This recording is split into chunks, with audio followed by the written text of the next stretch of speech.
벌써 들어왔습니까? 며칠 서늘하기는 한데 여름은 다 돼가고 있는 듯 합니다. 원래 6월 초중순이면은 초여름 장마가 오고 그러면 습도가 올라가면서 본격적으로 덥기 시작하는데 저는 그때를 어떻게 아느냐, 이맘때가 되면은 원추리꽃이 피기 시작하는 때와 거의 정확히 일치하는 것으로 가늠을 합니다. 이게 우리나라 절기보다도 더 정확한 것 같습니다. 여러분들도 더워지기 전에 몸보신 잘하시고 혹서기 대비 잘하시기 바랍니다. 오늘 이야기는 오토바이를 구입하는 상황에 많은 고려 요소와 본인의 취향에 맞는 것을 선택하기 마련인데, 메이커가 선택 요소에 주는 영향에 관해서 이야기해보려고 합니다. 사실 우리는 어떤 물건을 사더라도 메이커를 상당히 중요하게 생각하는 면이 있죠. 중요하게 생각하는 일면에는 그 회사가 추구하는 품질이나 믿음, AS, 상표 자체의 가치 때문에 그런 것이 아닌가 저는 생각하고 있습니다. 품질이나 믿음의 영역은 최소한 저런 대기업이 불량품을 만들지 않고 좋은 제품을 만들어 공급할 것이라는 믿음이나, 고객에게는 최소한 사기는 치지 않을 것이라는 믿음, 그리고 망하지 않을 것이라는 지속 가능성이라는 점에서 출발한다고 저는 보고 있습니다. 그 외에는 그 회사가 사회적으로 공헌하거나 환경보호, 시장에서의 잠재력, 판매 점유율 등 많은 것이 포함될 수 있습니다. AS는 당연히 내가 상품을 이용하는 데 있어서 최소한의 서비스를 받을 때 문제가 없어야 한다는 것도 상품을 선택하는 기준이 될 수도 있습니다. 상표 자체의 가치는 패션이나 시계, 보석에만 적용되는 것이 전혀 아니죠. TV, 냉장고는 기술의 LG, 스마트폰은 서비스의 삼성, 카메라는 남자의 니콘, 무난한 캐논, 이렇게 많이들 얘기하고, 자동차는 부의 상징인 벤츠, 오토바이는 기술의 혼다, 이렇게들 많이 표현하는 것처럼 브랜드는 이미지를 상징할 수도 있습니다. 이런 상표에 관한 논문이나 기술적인 마케팅적 수식어들이 많은데 어려운 전문적인 내용은 집어치우고, 오토바이에 한해서 브랜드가 오토바이 가치나 선택의 기준이 될 수 있는지에 대해서 오늘은 이야기해 보겠습니다. 이야기 들어갑니다. 오토바이 선택하는 기준은 내가 원하는 어드벤처인지 알차인지 네이키드, 크루저, 투어링 등 형태를 결정하고 다음으로는 디자인이나 성능, 사운드를 보고 결정하는 과정이 아마도 일반적인 오토바이 결정 과정이 아닐까 저는 보고 있습니다. 일부 사람들은 할리, BMW, 혼다 등 메이커를 결정하고 그 안에서 선택하는 경우도 있습니다. 반대로 저희 경우는 오토바이 사운드에 가장 끌려서 결정하는 경우가 많았습니다. 또 가용 예산에 맞춰 새 것을 살 것인지 아니면 중고로 사서 더 높은 레벨의 오토바이를 사는 것을 고려할지 이런 것도 있다고 봅니다. 저는 최대한 싼 것 중에 임시로 탈 만한 것을 고르다 보니 미라주를 선택했으니까 가용 예산에 맞췄다고 볼 수 있습니다. 이처럼 메이커는 거의 맨 나중에 고려 요소가 되는 경우가 일반적이죠. 그런데 반대로 가오를 따지는 분들은 할리, BMW처럼 특정 브랜드를 맹신하거나 최고라고 평가하는 분들은 반대로 메이커를 우선해서 결정하는 경우고요. 앞에 서론에서 했듯이 기업의 가치나 상표 자체가 주는 가치는 오토바이 업계에서는 좀 별개로 봐야 되는 것이 아닌가 저는 생각하고 있습니다. 회사가 오래되었고 고성능 자동차를 만드는 기업이라고 반드시 오토바이도 최첨단으로 잘 만들 것이란 막연한 추측은 저는 철저히 경계되어야 된다고 보는 입장입니다. 할리가 중국 메이커보다 기술력이 뛰어나다 말하고 이제는 누구도 함부로 말 못할 정도로 기술력 격차를 보이고 있고, BMW가 자동차를 잘 만들어서 오토바이도 잘 만들 것이란 추측도 성립 못하는 것이 1923년에 처음 개발한 R32 엔진을 배기량과 압축비만 높여서 여태까지 몇 년째 울거먹고 있는 것 보면은 다 아실 겁니다. 게다가 자동차에 사용하던 라이다나 인포테인먼트를 오토바이에 처음 적용하는 실험적 업적은 인정할 만합니다. 그게 BMW의 기술력은 아니고 전부 자동차 전장업체의 기술력이라는 것이 좀 함정이 있긴 합니다. 10년 전만 하더라도 오토바이 리뷰를 할 때 사고 엔진이라고 욕하는 리뷰어가 많았는데 요즘은 사고기라는 단어를 찾기 힘들 정도로 안 쓰는 단어가 되었습니다. 오히려 진국이라고 표현을 하는 것도 봤습니다. 저도 신형보다는 사고를 좋아하는 편입니다만은 너무 오래된 공랭이나 R엔진은 그렇게 좋아하지는 않습니다. 너무 빨면 헐죠. 요즘 리뷰어 유튜버들 보면은 얼마나 빠른지 혓바닥이 헐 정도로 빨죠. 그래야 먹고 사는 것은 알지만은 너무하는 거 아닌가 할 때도 좀 있습니다. 하여간 오토바이 업계에서는 메이커에 대한 막연한 신뢰보다는 현재 잘하고 있는 메이커가 어디인가, 아니면 얼마나 가성비를 갖고 잘 만들었는가, 이런 것이 중요한 요소라고 보는 것이 타당하다고 저는 보는 입장입니다. 우리는 미국, 일본, 중국, 인도, 유럽 각국에서 오토바이를 수입해서 타는 나라입니다. 그러다 보니 또 다른 문제는 생산국 본토에서의 서비스보다 우리나라 내에서 수입하는 수입 딜러사의 역할이 무엇보다도 중요하다고 보고 있습니다. 믿을 수 있는 재무 구조와 업력 그리고 사업의 지속성 또한 중요한 요소라고 저는 생각을 합니다. 막말로 공터에 컨테이너 몇 개 갖다 놓고 전화 받는 격리 하나 영업사원 몇 명으로 이루어진 회사에서 수입하는 오토바이를 과연 믿고 탈 수 있을까? 저라면 할리 할아버지더라도 그런 곳에서 수입하는 오토바이는 쳐다도 안 보는 것이 정답이라고 보고 있습니다. 결국 우리나라에서는 수입사의 가격 정책이나 서비스가 우선하고 사업 지속력이 더 중요한 근거가 된다고 저는 보고 있습니다. 할리는 엎어지기 일보 직전이고 혼다는 철수한데 만회하고 있고 중국산은 구멍가게 낙가마가 수입하고 있는 상황이 아주 잘 설명해주고 있다고 저는 보고 있습니다. 회사는 자선사업을 하는 데가 아니죠. 기업은 철저히 수익을 쫓는 곳입니다. 기업은 합법이면 돈이 된다면 무엇이든지 하는 곳이 기업이고 나아가서는 불법이라도 돈이 된다면 수단과 방법을 가리지 않는 곳이 회사입니다. 그런 대표적인 예가 비싼 말 사주고 막 그런 형태로 우리가 많이 봐왔죠. 고객이나 하청업체나 직원의 입장에서 봐서도 무자비하게 수익을 내기 위해서는 무슨 짓이든 하고 마른 오징어 쥐어짜듯 하는 곳이 기업이죠. 그 수익을 내는 방법은 유명한 메이커를 가진 큰 기업일수록 더 잔인하고 판매 물량도 많아서 아주 큰 캐파를 이용해서 더 많은 수익을 창출하기도 합니다. 그런데 시장에 처음 진입하는 회사는 그런 수익 구조를 따라할 수는 있어도 수익률을 따라갈 수는 없죠. 후자의 신규 진입 회사의 경우는 결국은 좋은 물건을 만들어 싸게 팔면서 충성 고객을 늘리려고 할 것이고 유명 메이커는 잡아놓은 고객에게 최대한 이익을 붙여서 비싸게 팔아서 최대한 수익을 내려고 하는 것이 일반적인 기업 활동입니다. 단순한 일례로 예를 하나 들어보겠습니다. 금강제화가 아무리 고급 가죽으로 장인이 수공으로 한 땀 한 땀 가방을 만들어도 100만원 이상 받기 힘든데 에르메스는 재봉틀로 박아서 대량 생산한 입문용이라는 엔트리급 최저가 가방도 400만원 넘게 받습니다. 아마도 생산 원가로 따지면 금강제화가 훨씬 비싸도 소비자는 금강제화의 수제품보다는 LMS의 재봉틀로 박은 엔트리급을 더 선호할 겁니다. 이게 메이커의 힘이죠. 메이커는 이런 고객의 허영심이나 이런 것들을 아주 잘 알고 잘 이용할 줄 압니다. 그래서 리미티드, 한정판, 예약제, VIP, VVIP, 담당 셀러, 담당 매니저 이런 용어를 쓰면서 더욱 고급스럽게 포장하려고 하죠. 이런 것을 럭셔리 마케팅이라고 보통 얘기합니다. 나만 만들 수 있는 상품의 독창성이나 독점성, 매력적인 스토리텔링, 장인정신, 충성고객 어디서 많이 들어본 이야기죠. 기업은 이런 것들을 만들고 이런 것들을 바탕으로 고급이나 럭셔리로 가려고 항상 노력하고 마케팅하죠. 그래야 이윤이 많이 남는 상품을 비싸게 아주 쉽게 팔 수 있기 때문에 그렇게 합니다. 또 그렇게 마케팅을 해야 고객은 고급 메이커가 만든 상품은 중국이나 베트남, 태국, 인도네시아, 방글라데시, 파키스탄 어디서 만들든 미국, 프랑스, 이탈리아, 일본 고급품이라고 생각하고 의심 없이 잘 사갑니다. 오토바이도 마찬가지죠. 할리는 미국, BMW는 독일, 두카티는 이탈리아, 혼다는 일본이라고 고객의 머릿속에는 딱 정해져 있죠. 이 부분은 다음에 좀 다시 다루도록 하겠습니다. 하여간 기업은 고객의 허영심이든 필요든 뭐든 간에 철저하게 파고들어 물건을 비싸게 팔고 싶어 합니다. 그러나 처음 시장에 진입한 신규 메이커는 고급 럭셔리 마케팅이나 영업을 당연히 못하고 또 당연히 시장에서 안 통하죠. 그래서 최대한 가성비 제품을 만들고 최대한 고장이 나지 않게 최고급 부품을 사용해서라도 상품을 잘 만들어서 기업 이미지를 좋게 하고 고객을 확보하기 위한 노력을 합니다. 그래야 팔리니 어쩔 수 없는 선택입니다. 하지만 이런 회사가 조금씩 성장을 해서 시장에 안착한다면 리터급 플래그십을 만들고 고급 럭셔리 마케팅을 하고 상품의 원가 절감을 하기 시작하죠. 요즘에야 SNS 유튜브를 통해서 마케팅을 많이 하는 상황이지만 예전에는 신문, TV 광고, 입소문밖에 없던 시절은 더욱더 그랬습니다.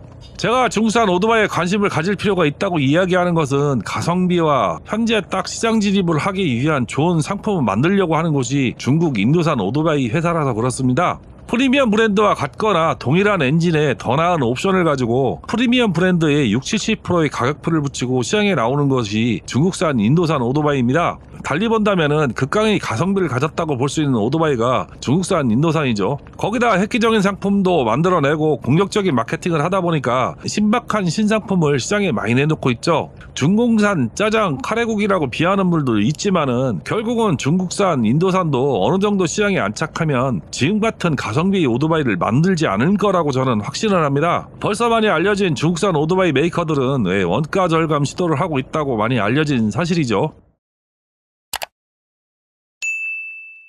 우리는 명품이라는 메이커의 원산지를 별로 상관하지 않는 것은 메이커에서 직접 생산 관리를 할 것이라고 믿기 때문에 불량품이 생산되지 않고 본래의 원산지에서 생산된 물건과 거의 동일한 상품이 만들어진다는 생각에서 그렇게 믿는 경우가 많습니다. 그런데 과연 그럴까요? 한 20-30년 전엔 그랬는지 모르겠지만은 현재는 그렇게 생산 관리를 하는 회사는 아마 없을 겁니다. 삼성처럼 베트남에 직접 생산 공장을 세워서 직접 생산하는 경우는 직접 고용도 하고 생산 관리도 직접 합니다만은 애플의 스마트폰은 중국의 폭스콘이라는 애플과는 상관이 없는 중국 회사에서 생산을 하기 때문에 애플 직원을 파견해서 공정 관리나 생산 관리를 과연 할까요? 절대 그럴 일은 거의 없을 겁니다. 문제가 발생했을 경우 원인을 찾기 위해서 일정 주기로 감독 권한을 행사하기 위해서 감사하는 경우는 있을 수 있습니다. 이런 감사에 관한 것은 계약서에 명문화되어 있는 경우도 있지만은 애플 직원이 생산 라인에 직접 공정 관리를 한다는 생각은 소비자의 생각이지 기업 간에는 거의 있을 수 없는 상황이죠. 그냥 제조를 의뢰하고 양품이 제품을 납품받는 것으로 거래 관계가 유지되는 것이지 누가 나와서 직접 관리하지는 않는다는 얘기입니다. 당연히 납품받을 때는 애플이 상품 제조사인 폭스콘으로부터 제품 성적서를 받고 샘플 검사를 하긴 합니다. 뭐 대충 이런 프로세스로 납품이 완료가 되는 거죠. 우리가 생각하는 이야기와는 좀 다르죠. 이렇게 생산 라인이 없어도 상품을 만들어주는 것으로 먹고 사는 뭐 그런 기업들, B2B 전문 기업이라고 하죠. 이런 기업들은 지구상에 엄청 많습니다. 그런 생산기지 역할과 저렴한 상품들은 과거에는 일본, 한국, 대만, 멕시코에서 많이 하다가 지금은 중국, 인도, 태국, 인도네시아, 베트남, 방글라데시 등 인구가 많고 생산 인건비가 싼 나라에서 담당을 하고 있습니다. 우리나라의 대기업도 예전에는 그렇게 생산기지 역할을 했고 지금은 다른 나라에 일감을 주는 단계로 발전을 했습니다. 중국, 인도도 이제는 인건비가 올라서 고부가가치 상품을 만드는데 기술력을 집중하고 있습니다. 기업 간 이런 B2B 거래를 하는 이유는 간단하죠. 돈을 더 많이 남기기 위해 그렇습니다. 오토바이를 만드는 것에는 수많은 부품이 들어가기 때문에 그 부품을 모두 한 기업에서 만드는 것은 불가능할 뿐더러 문제는 최상의 상품을 공급받기 위해서는 어쩔 수 없이 다른 기업과 거래할 수밖에 없습니다. 전에도 이야기했듯이 쇼바는 가야바, 쇼에이, 올린즈, ECU는 보쉬, 컨티넨탈, 브레이크는 브렘보, 니신, 타키코, 크러치는 후지, FCC 뭐 이런 식으로 B2B 거래를 많이 하죠. 문제는 부품을 공급받는 차원을 넘어서 이제는 아예 오토바이 자체를 외국 업체에 맡겨서 제작하고 납품받는 경우도 늘고 있습니다. 뭐 이유는 간단합니다. 제작 원가가 싸기 때문에 덕분에 많은 이익을 남길 수 있어서 그렇다고 보는 것이 합당할 겁니다. 아주 고가의 프리미엄 오토바이의 경우 고급 부품은 유럽이나 일본, 미국 업체에서 만들어지지만은 중급 이하의 부품은 중국이나 인도, 베트남, 태국 등의 나라에서 많이 만들기 때문에 현지 조달이 가능한 현지에서 만드는 것이 유럽이나 미국, 일본 본토에서 엔트리급 오토바이를 만들 경우보다 물류비가 당연히 덜 들어가기 때문에 현지에 공장을 설립하는 것이 유리할 겁니다. 그래서 글로벌 업체들이 부품 공급과 현지 판매가 쉬운 중국, 인도, 베트남, 태국, 인도네시아, 멕시코, 브라질, 동유럽에 거대한 생산 공장을 건립하고 운영하고 있다고 보는 것이 타당할 겁니다. 이런 방식을 사용하는 글로벌 업체는 생활용 오토바이를 많이 만드는 일본 업체들이 많이 사용하는 방식이고 리터급 이하 오토바이를 생산할 경우에 많이 사용합니다. 그래서 BMW, 할리, KTM, 허스크바나, 트라이언프, 피아지오, 뿌쪼 등 프리미엄 라인을 제외하고는 전부 중국이나 인도에서 위탁 생산하고 있다는 사실들은 많이 아는 내용일 겁니다. 혼다를 비롯한 일본 메이커들도 미들급 이상의 프리미엄 라인만 일본의 구마모토 생산 라인에서 만들어지고 나머지는 태국, 중국에서 만든 오토바이를 국내에 들여오고 있습니다.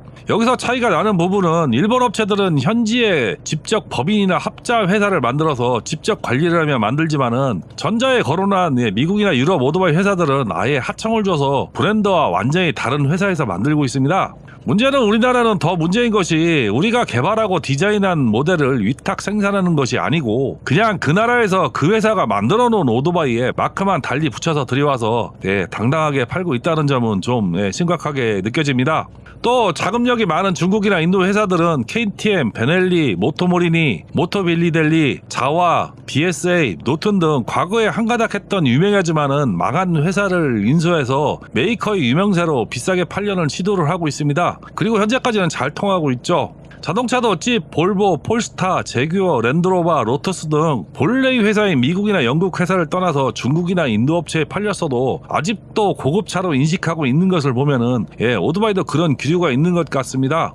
그렇다고 미국이나 영국, 유럽이 예전처럼 오토바이를 잘 만드는 나라가 아닌 것 같습니다. 어떤 물건이든 최종 결과물에 복불복이 없어야 하는데 일본 업체와 인디언, 트라이언프 등 몇몇 업체를 제외하고는 고장률을 보면 처참하죠. 예전에 이런 현상을 영상으로 절대 타고 싶지 않은 오토바이 편으로 거론한 적이 있습니다. 저는 언제 알았냐면은 한 10년 전에 오토바이를 다시 구매하고 싶어서 알아보던 중에 미국산 할리나 일본산, 유럽산 오토바이가 태국, 중국에서 생산하는 오토바이보다 차대 용접 상태가 떨어지는 것을 보고 알았습니다. 진짜 할리나 KTM, BMW 차대 용접한 거 보면은 중국산보다 못한 경우가 많이 있습니다. 이런 이유는 생산 시설에 있습니다. 최첨단 생산 시설은 돈이 많이 들어가고 가장 문제는 최첨단 생산 시설에 로봇이나 자동 생산 라인을 구축하려면은 기존의 인력으로 생산하던 생산 라인에 근무하고 있는 직원을 많이 잘라야 하는 경우가 생기는데 이게 생각보다 쉽지 않은 걸림돌이 있습니다. 그래서 유럽이나 선진국은 쉽게 생산 라인을 바꾸지 못하는 경우가 많습니다. 그런데 중국이나 태국 등은 비교적 최근에 생산 라인을 구축한 공장들이 많아서 로봇 등을 이용한 최첨단 생산 라인에서 오토바이를 만듭니다.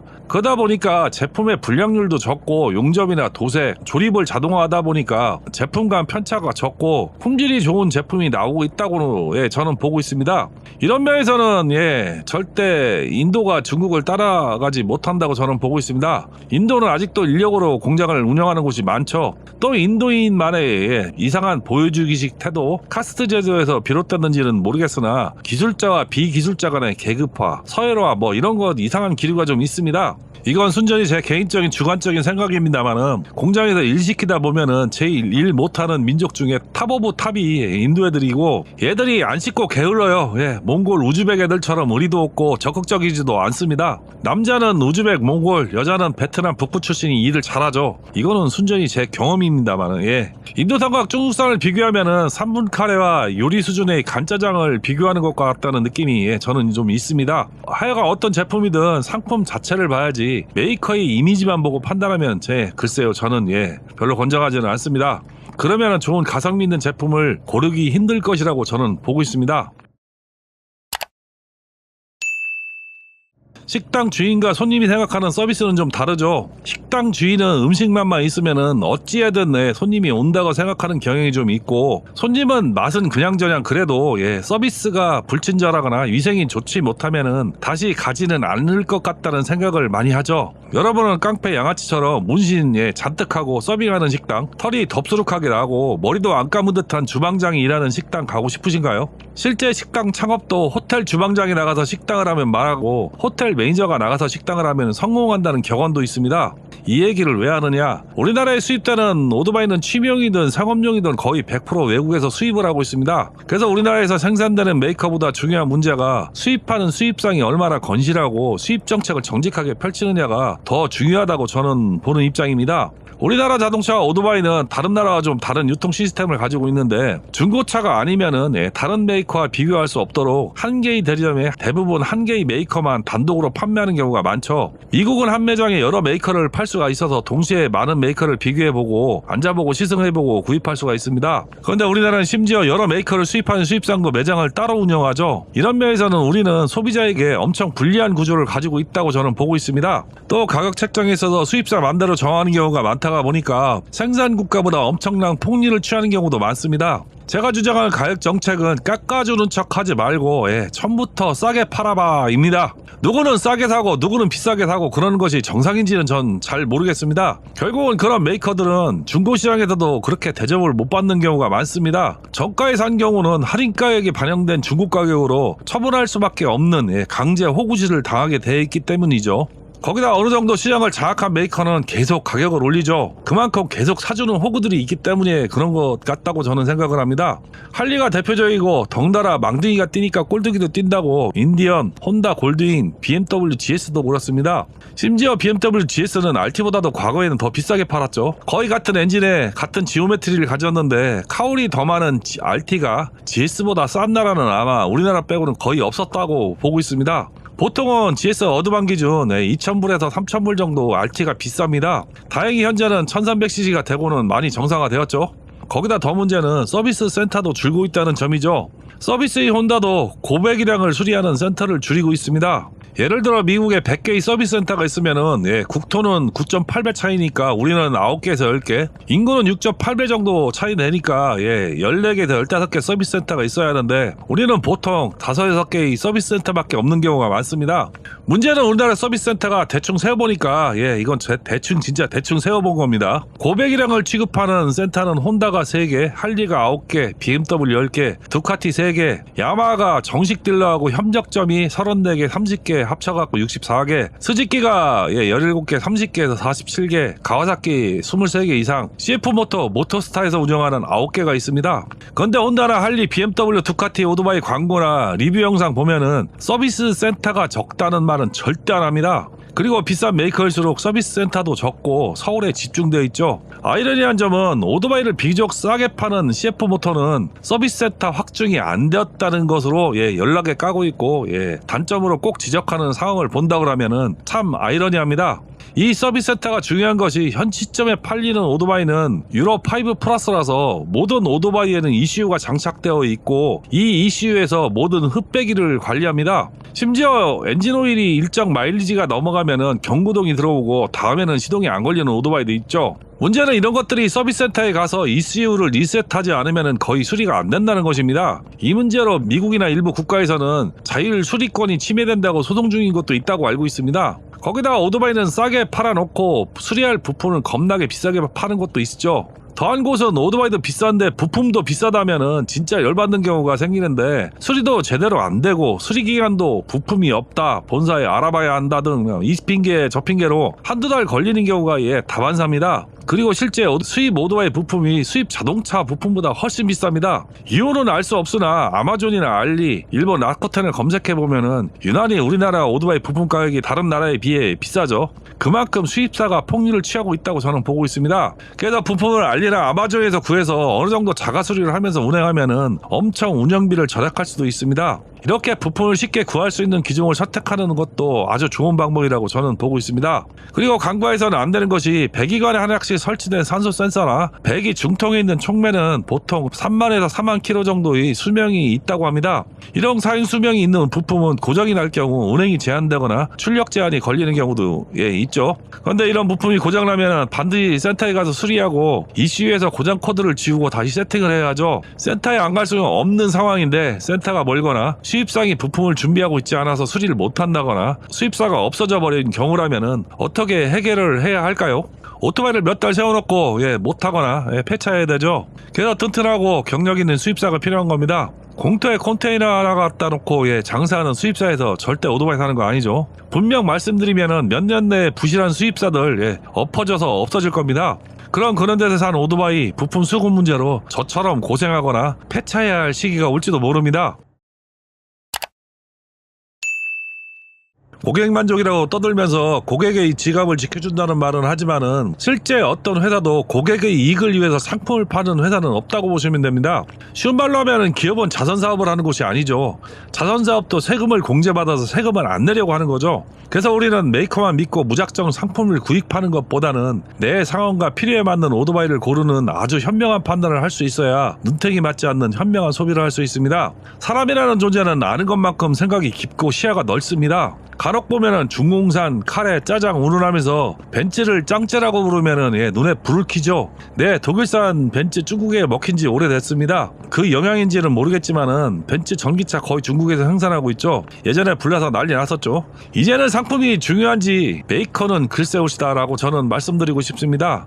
중국 인도에서 만드는 BMW, KTM, 할리가 본토에서 만드는 제품보다 더 좋을 수도 있습니다. 그리고 그런 제품을 만들어주는 하청업체는 최소한의 제조 역량과 카피할 실력 정도는 있는 회사라고 본다면은 그런 회사에서 만드는 제품이 가격이 저렴하다면은 외면만 하는 것이 옳은 것인가에 대해 다시 생각해볼 필요는 있다고 봅니다. 아직은 생산이나 소비자가 사용한 데이터가 부족해서 부족한 면이 나오기는 하지만은 누구보다 발빠르게 오류를 수정하면서 제품력을 키워나가고 있습니다. 이런 질문을 하면 간단하게 답이 나올 겁니다. 할리, 두카티, 혼다, 골드윙 중국에서 생산했다면 얼마쯤 받아야 할까요?